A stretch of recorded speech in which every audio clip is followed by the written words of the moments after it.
Assalamualaikum warahmatullahi wabarakatuh. Selamat datang di Lentera Sunyi bersama saya Jojo. Apa kabar teman-teman semua? Aku harap kalian dalam keadaan sehat dimanapun kalian berada dan dimudahkan segala urusan kalian semua. Kali ini, admin akan menceritakan kisah mistis pendakian yang dialami oleh Anjas dan ketiga temannya saat mendaki Gunung Arjuna via Tompul pada tahun 1999. Dalam pendakian mereka, sempat tersesat akibat ulah penghuni gaib alas lali jiwo. Tanpa basa-basi, langsung saja kita simak ceritanya.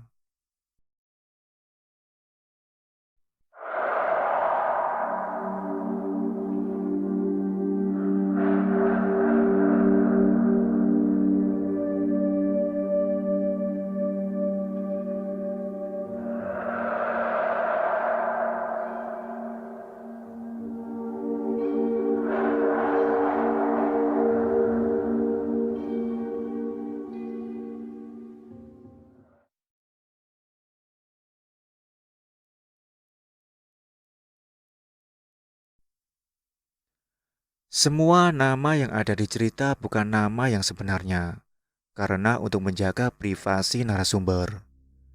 Kejadian ini di tahun 1999, Anjas bersama tiga temannya, yaitu Udin, Bagus, Evi, mendaki ke Gunung Arjuna via Tompul. Mereka start pendakian jam 1 siang. Evi ini adalah cewek, tapi Evi ini dibilang yang paling senior di rombongan ini. Sudah belasan gunung dia daki. Pukul 5 sore mereka sudah sampai di pos 2 Kop-Kopan. Mereka istirahat dan memutuskan ke camp. Setelah makan malam, mereka bercengkrama sambil ngopi dan rokokan dengan pendaki lain. Sekitar jam 10 malam, mereka masuk tenda untuk istirahat.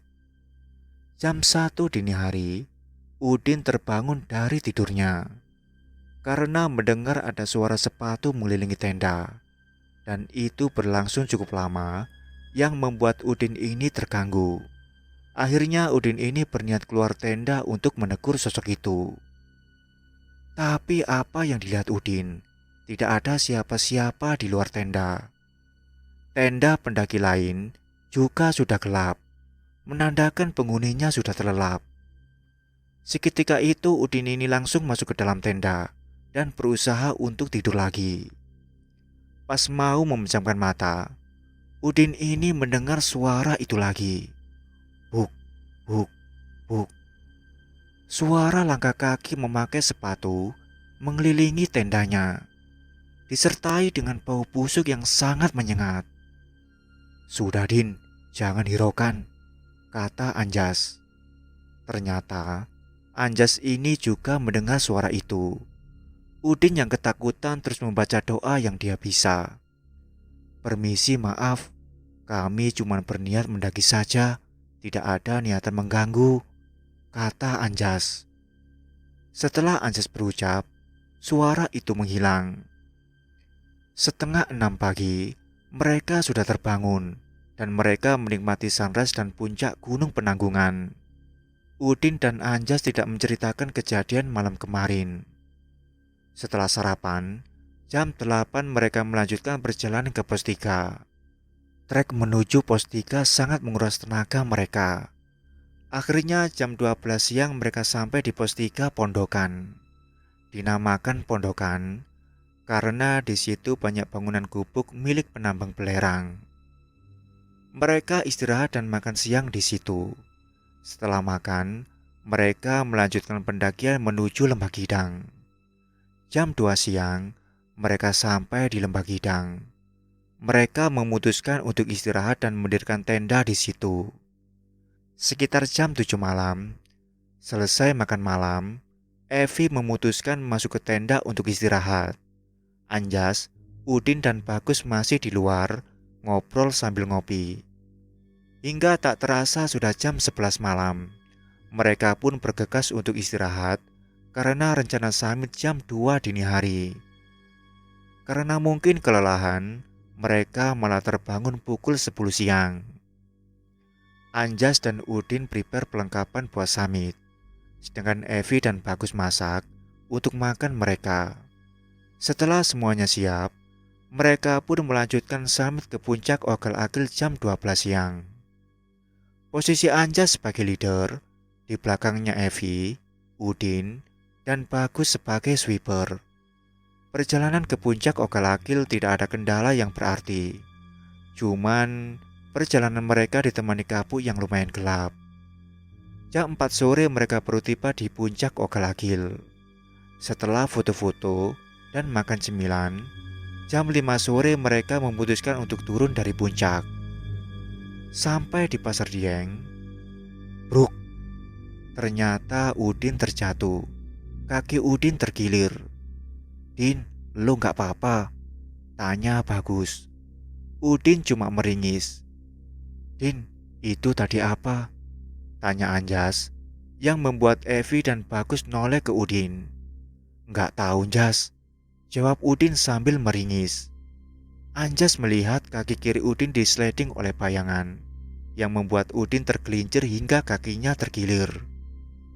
Mereka pun berhenti dulu di situ.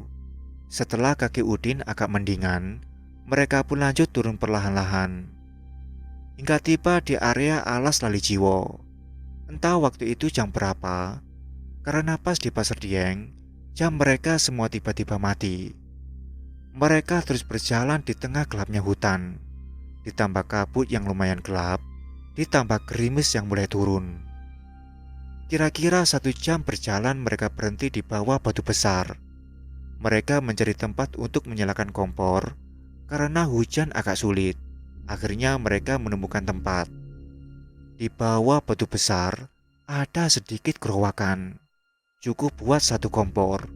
Lalu mereka membuat minuman jahe sasetan untuk menghangatkan badan. Setelah istirahat beberapa saat, mereka melanjutkan perjalanan. Perasaan Anjas mulai tidak enak di sini, karena sudah berjalan kira-kira 2 jam, mereka ini belum sampai-sampai. Tiba-tiba Bagus menyuruh mereka berhenti. Stop, suruh Bagus. Ada apa, Gus? Ucap Evi. Bagus pun berjalan ke arah batu besar. Tadi kita kan istirahat di sini kan? Ucap Bagus. Mereka pun langsung shock ketika melihat batu besar yang mereka buat istirahat tadi, yang masih ada galian bekas kompor mereka. Sudah tenang. Istirahat dulu aja di sini, ucap Bagus. Vi, lo punya tali rafia kan? Gua minta, ucap Anjas. Evi pun mengeluarkan tali rafia kuning. Lalu Anjas melilitkan tali rafia itu ke 2 pohon di samping batu besar. Din, keadaan lo gimana? Tanya Evi ke Udin. Better lah daripada tadi. Yuklah jalan lagi, jawab Udin. Mereka memutuskan berjalan lagi. Setelah mereka berjalan lama, mereka pun shock hingga Evi menangis. Kenapa? Karena mereka kembali ke batu besar itu, yang mereka tandai rafia kuning di 2 pohon samping batu besar. Mereka hanya terdiam di situ, pikiran mereka kacau kalut. Akhirnya, mereka stay di situ. Mereka bikin kopi lagi untuk sekedar menghangatkan tubuh dan makan roti untuk mengisi perut. Pikir mereka, jika perut kosong, kemungkinan besar terkena hipo. Mereka berdiam diri di situ sambil nunggu kalau ada pendaki yang summit menuju puncak. Tetapi ditunggu cukup lama, tidak ada satupun pendaki yang lewat. Jas, lo kan bawa kompas, bisik Udin. Iya, kenapa Din? Lo sekarang bawa nggak? Anjas mencari di tas lempangnya. Pas ketemu kompasnya, dia ngasih ke Udin. Lalu Udin melihat kompas itu, dan jarum kompas itu muter-muter terus tidak tentu arah. Tiba-tiba, bruk, bruk, bruk, bruk. Dari batu besar itu, muncul seorang laki-laki yang membuat mereka tersentak kaget. Laki-laki kurus, pakai kemeja panjang coklat, lengannya penuh tempelan emblem nama-nama gunung. Mukanya pucat dan aneh. Dia tidak pakai ponco meskipun hujan. "Kalian tersesat ya?" ucap pendaki misterius itu. Iya mas, kami muter-muter di sini terus mas," ucap Anjas. Pendaki itu tidak menjawab dan duduk di samping Udin. "Masnya sendirian?" tanya Udin. "Iya saya sendirian," jawab pendaki itu datar. "Teman-teman emas kemana?" tanya Evi. "Mereka dibawa," ucap pendaki itu. "Masnya namanya siapa?" tanya Evi lagi. "Lukman," jawab pendaki itu datar. "Kopi mas." Anjas menawarkan kopi ke Lukman. Seketika Anjas merinding pas melihat muka Lukman yang terkena sinar senter. Pucat, tatapannya kosong. "Takut ku Anjas," ucap Bagus. Setelah itu sunyi, mereka sering diam di tengah dinginnya hutan. Tiba-tiba, dari sudut mata Anjas, dia melihat ada sekelebatan bayangan.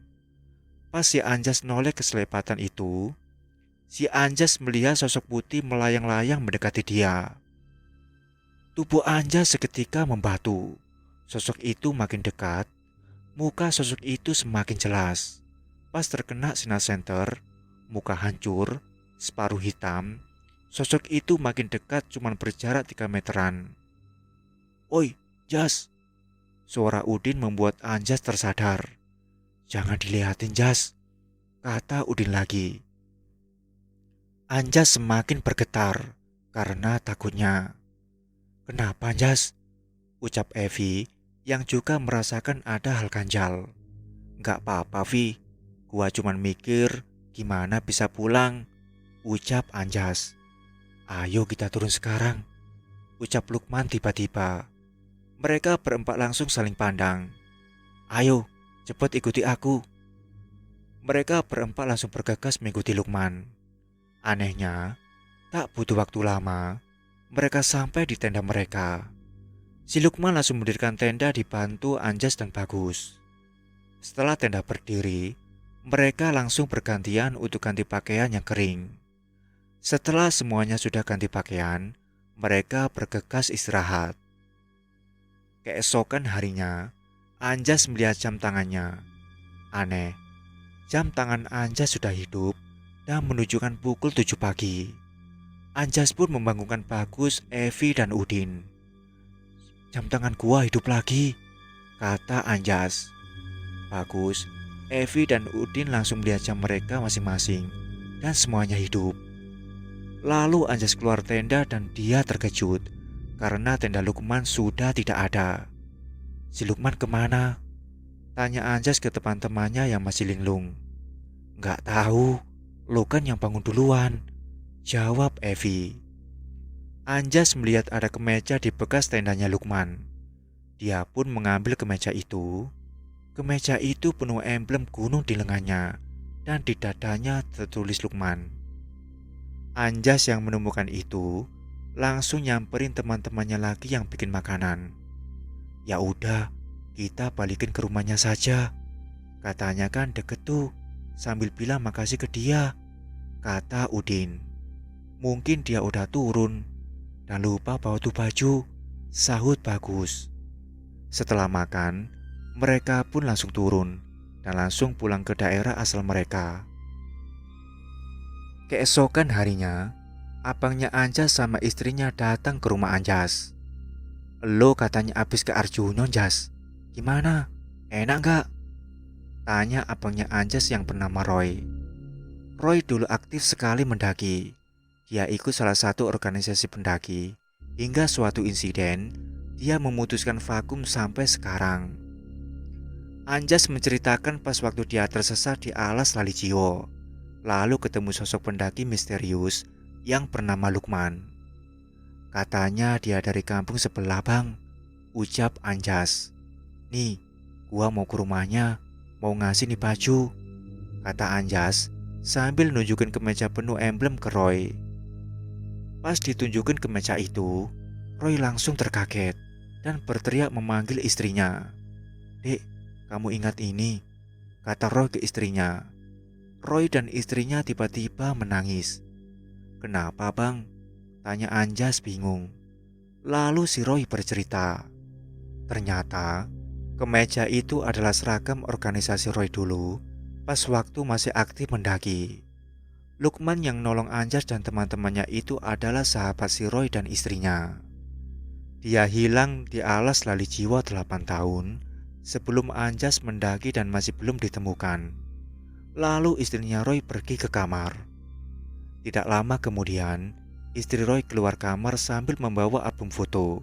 Dan di salah satu foto, terdapat gambar foto Roy, istri Roy, Lukman dan beberapa orang berpose di salah satu gunung di Pulau Jawa.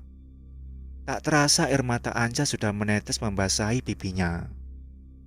3 hari kemudian, si Roy dan teman-teman organisasinya dulu berangkat ke Gunung Arjuno, termasuk Anjas, untuk menunjukkan di mana dia bertemu dengan Lukman.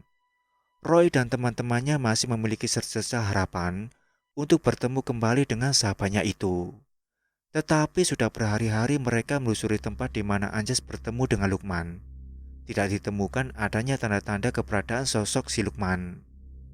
Akhirnya dengan berat hati, mereka memutuskan untuk berhenti mencari keberadaan sahabat mereka Lukman.